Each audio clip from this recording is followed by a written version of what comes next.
The Metropolitan Manila Development Authority has proposed a new number coding scheme to ease traffic congestion in the metropolis.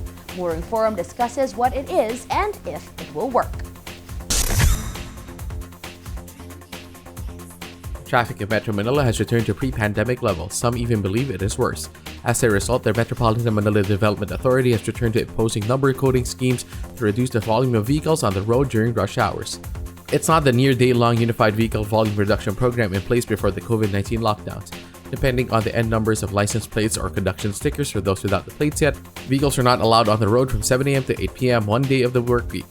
1 and 2 on Mondays, 3 and 4 on Tuesdays, 5 and 6 on Wednesdays, 7 and 8 on Thursdays, and 9 and 0 on Fridays. This time, the MMDA decided to ease encoding restrictions as authorities work to increase the capacity of public transportation to meet rising demand. Following the same coding numbers, vehicles were only restricted on EDSA from 5 p.m. to 7 p.m., although Makati imposed its own scheme that banned vehicles from 7 a.m. to 7 p.m. PUVs were exempted from coding as authorities struggled to ensure public transport capacity met the increasing demand. The initial return of the UVVRP or number coding scheme appears to not have eased traffic congestion much. Motorists are still complaining, commuters are grumbling of longer hours of commute. And with more of the economy again back in business and with more people moving about, many returning to work at the office instead of working from home, traffic seems to be getting worse. In light of this, the MMDA aired a new proposal to double the number of days private motor vehicles are banned on parts of EDSA and other major thoroughfares. The new scheme calls for private motor vehicles with plate numbers ending in 1 and 2 to stay off EDSA and other major roads during the evening rush hour of 5 to 8 p.m. on Mondays and Wednesdays, 3 and 4 on Mondays and Thursdays, 5 and 6 on Tuesdays and Thursdays, 7 and 8 on Tuesdays and Fridays, and 9 and 0 on Wednesdays and Fridays. The MMDA estimates this new coding scheme will reduce the volume of vehicles on major thoroughfares during rush hour by 40%. MMDA set May 16, just after the national local elections, to begin implementing the new scheme, which will only cover private motor vehicles. PUVs like buses, taxis, jeepneys, and DNVS vehicles are exempted from coding, so are motorcycles. In proposing the new scheme, MMDA Chairman Romando Artes said motor vehicle owners can wait out the time to do more work at offices or to do errands. But even before the May elections, many are asking the MMDA to rethink the proposal.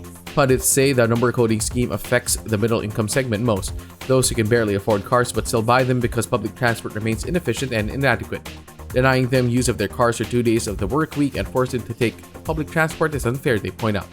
This would also put added pressure on our already overburdened mass transport system. Others argue that being forced to wait out the man hours also denies them more time better spent with family or other productive activities. Many of those opposed to the new scheme claim that historically the various iterations of the number coding scheme have failed to stop traffic congestion in the metro from worsening over time. They continue to press the MMDA to come up with studies that definitively and scientifically show that the UVVRP works to ease congestion. Meanwhile, the MMDA appears to be adamant about implementing its latest number coding scheme and confident it would help ease traffic congestion.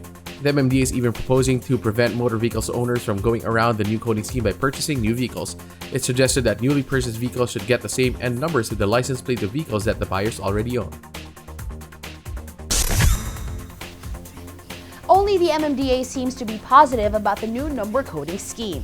Perhaps the near unanimous agreement that the new number coding scheme won't be as effective as envisioned by authorities should be a cause for a major rethink of possible solutions. That's our Motoring Forum this week, courtesy of Suzuki Philippines.